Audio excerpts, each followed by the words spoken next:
जय श्री गणेश। नमस्कार। मैं आचार्य संजय द्विवेदी। मेरे समस्त प्रबुद्ध दर्शकों का मेरे चैनल पर हार्दिक स्वागत है। प्रिय दर्शकों, आज मैं राहु के राशि परिवर्तन प्रभाव को लेकर आपके सम्मुख उपस्थित हूं। 9 ग्रहों में अत्यंत बलवान ग्रह, सर्वाधिक बलवान ग्रह राहु, जो सूर्य को भी ग्रहण लगा देते हैं कि सूर्यदेव राजा है। इनका एक विशेष आभा मंडल है, विशेष प्रभाव है, क्षमता है। सूर्य ही एकमात्र प्रकाश के स्रोत हैं जिनके आगमन के साथ ही साथ इस संपूर्ण जगत में ऊर्जा का प्रवाह हो जाता है, प्राण का संचार हो जाता है। ऐसे बड़े ग्रह पर, राजा पर राहु ग्रहण लगा देते हैं। तो निश्चित रूप से कलयुग के राजा राहु हैं, जो 9 ग्रहों में राजा सूर्यदेव को भी कहीं न कहीं ग्रसित करके समस्याग्रस्त कर देते हैं। राहु संशय है, राहु भ्रम है, राहु धूम्र है, राहु क्षमता है, राहु ज्ञान है, राहु कूटनीति है, राहु राजनीति है, राहु अभिनय है, राहु द्वंद्व है, राहु तनाव है, राहु रंग से राजा बनाने वाले हैं। यदि अच्छी अवस्था में ये किसी की जन्म कुंडली में विराजमान है, अच्छी दशा चल रही है, तो राहु चमत्कारिक रूप से उसको रंग से राजा बना देते हैं। सर्वाधिक श्रेष्ठ प्रभाव देने वाले में से एक राहु राशि परिवर्तन कर रहे हैं। 18 मई को ये अपनी राशि का परिवर्तन करेंगे तथा अपने मित्र शनिदेव की मूल त्रिकोण राशि कुंभ राशि में प्रवेश करेंगे। अब राहु 9 ग्रहों में इनकी कोई अपनी राशि तो है नहीं, ये छाया ग्रह हैं।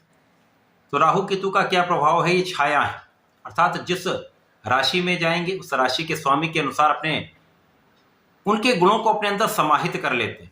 उस राशि के अनुसार ये अपना आचरण करने लगते हैं। शनि और राहु मित्रवत संबंध है। शनि की राशि में जब ये प्रवेश करेंगे, शनि की बलवान राशि में जब ये प्रवेश करेंगे, तो शनि के गुणों को भी ये अपने अंदर समाहित कर लेंगे।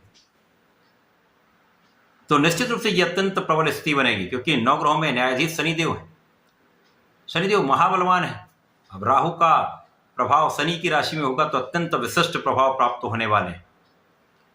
आज मैं मिथुन राशि के लिए राहु के इस राशि परिवर्तन का किस प्रकार का प्रभाव प्राप्त होगा, राहु इस समय में आपको कितना लाभ दे सकते हैं, किन भावों को ये प्रबल कर देंगे, इस वर्ष ये आपको कितनी उन्नति के पथ पर ले जाने वाले हैं अथवा कहीं पर समस्या देने वाले हैं, संपूर्ण विश्लेषण मैं पूर्ण तर्क के साथ करने जा रहा हूं। प्रिय दर्शकों, इस राशिफल को आप अपने लग्न तथा राशि दोनों के अनुसार देख सकते हैं। मिथुन राशि राहु की उच्च राशि है।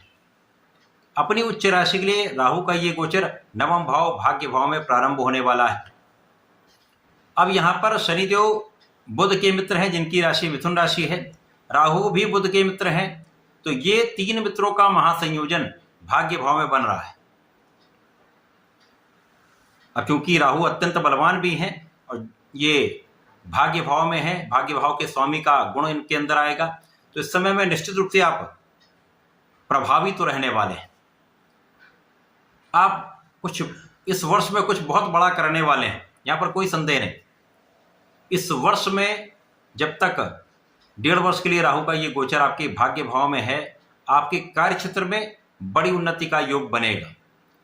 आपको अनएक्सपेक्टेड लाभ मिलेंगे, अप्रत्याशित लाभ प्राप्त हो सकते हैं, क्योंकि राहु अप्रत्याशित है, आकस्मिक है और ये शनिदेव के प्रभाव में है। तो निश्चित रूप से कर्म क्षेत्र में बड़ी उन्नति का योग बनता है।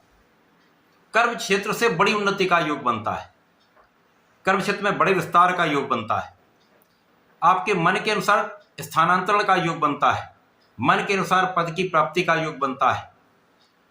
यद्यपि इस समय में कुछ नकारात्मक चीजें भी होंगी, क्योंकि राहु का नैसर्गिक प्रभाव विषाक्त है, नकारात्मक है, वो भी कहीं ना कहीं उसका इफेक्ट प्राप्त होगा। तो यहाँ पर राहु कहीं ना कहीं आपको धर्म के मार्ग से विरत करने का प्रयास करेंगे।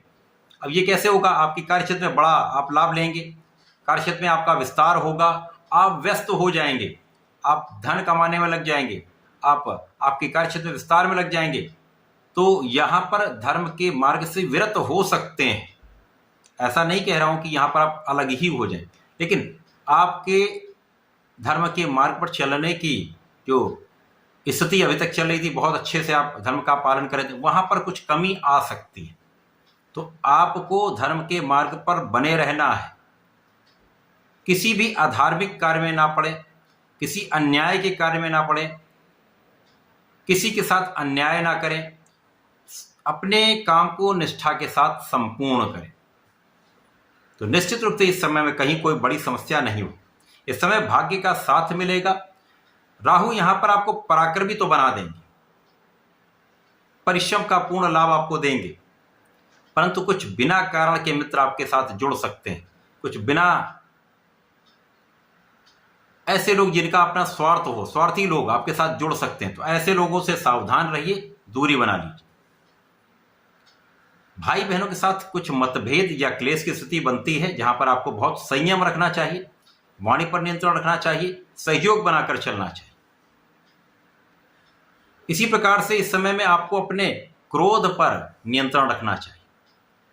आप ज्ञानवान हैं, आप बुद्धिमान हैं, आप योग्य हैं, आप सफलता प्राप्ति कर रहे हैं, धन आ रहा है, तो यहां पर कभी कभी काम की अधिकता से या किसी तनाव के कारण क्रोध की अधिकता हो सकती है। तो यहां पर आपको अपने क्रोध पर नियंत्रण अत्यंत आवश्यक है। यदि आपने अपने मन पर नियंत्रण कर लिया, अपने क्रोध पर नियंत्रण कर लिया, तो बहुत समस्याओं का आप हल स्वयं निकाल लेंगे। इस समय मन के भटकाव की स्थिति बन सकती है। कभी कभी ऐसी स्थिति आएगी कि हम ऐसा सोच नहीं पाएंगे कि हमें क्या करना चाहिए, ये सही है अथवा ये सही।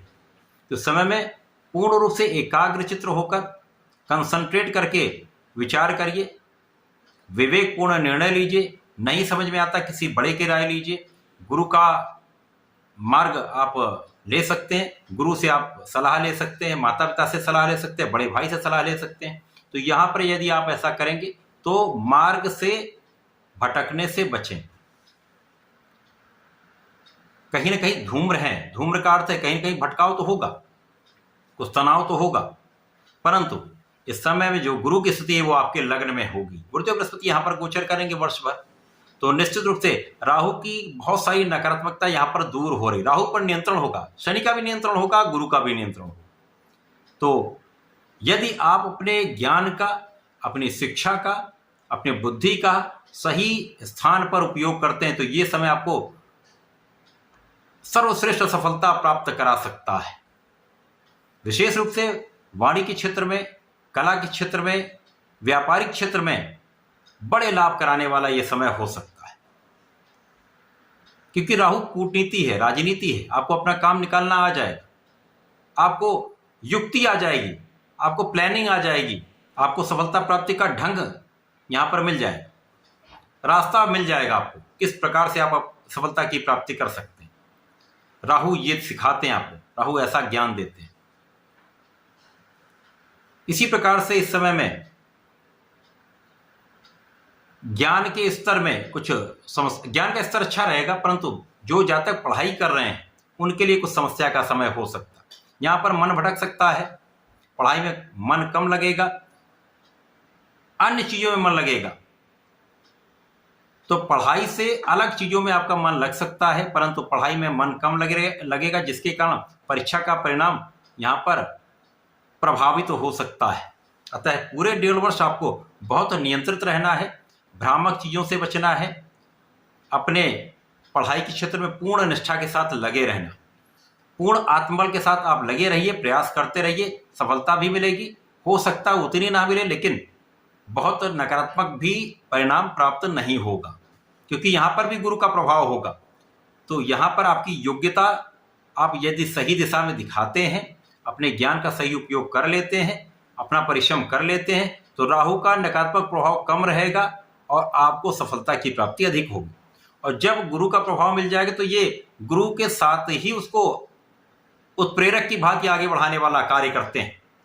जैसा हमने बताया कि यहाँ पर राहु छाया है, जिन जिन ग्रहों के प्रभाव में आएंगे उनके गुणों को ये अडॉप्ट कर लेते हैं, समाहित कर लेते हैं, उसी को ये उपयोग करते हैं। तो यदि आपने इनके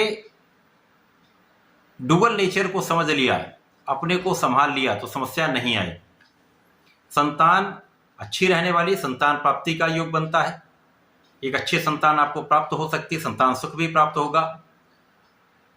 इस समय में प्रेम संबंधों का जो भाव है वो पीड़ित है, तो यहां पर इनसे बचना ही सबसे बड़ा उपाय है, क्योंकि इन संबंधों के कारण आप तनावग्रस्त भी होंगे, समस्याएं भी होंगी, वाद विवाद भी हो सकता है। राहु का ये आपके नवम भाव में गोचर 1.5 वर्ष के लिए आपको भाग्य का साथ भी दिलाएगा, परिश्रम भी कराएगा। इस समय का यदि आपने सदुपयोग कर लिया, बुद्धि का सही प्रयोग कर लिया, तो इस समय में आप बड़ा लाभ प्राप्त करने जा रहे हैं, यहाँ पर कोई संदेह नहीं। इस पूरे समय में आपको नियमित रूप से भगवान गणपति की आराधना करनी चाहिए, ओम गंग गणपतये नमः का जाप करना चाहिए, संकटनाशन गणेशोत्तम का पाठ करें अथवा गणेश अथर्वशीर्ष का पाठ करें, विशेष लाभ मिलेंगे। प्रत्येक बुधवार को गणपति जी को दूर्वा चढ़ाएं, नीले पुष्प का अर्पण करें, विशेष लाभ मिलता है। इसी प्रकार से यदि छोटी चिड़िया को या खिलाते हैं तो विशेष लाभ आपको प्राप्त होंगे, राहु का नकारात्मक प्रभाव दूर होगा, आपको लाभ वृद्धि निश्चित होगी। तो ऐसा करके इसका लाभ लें। धन्यवाद, नमस्कार।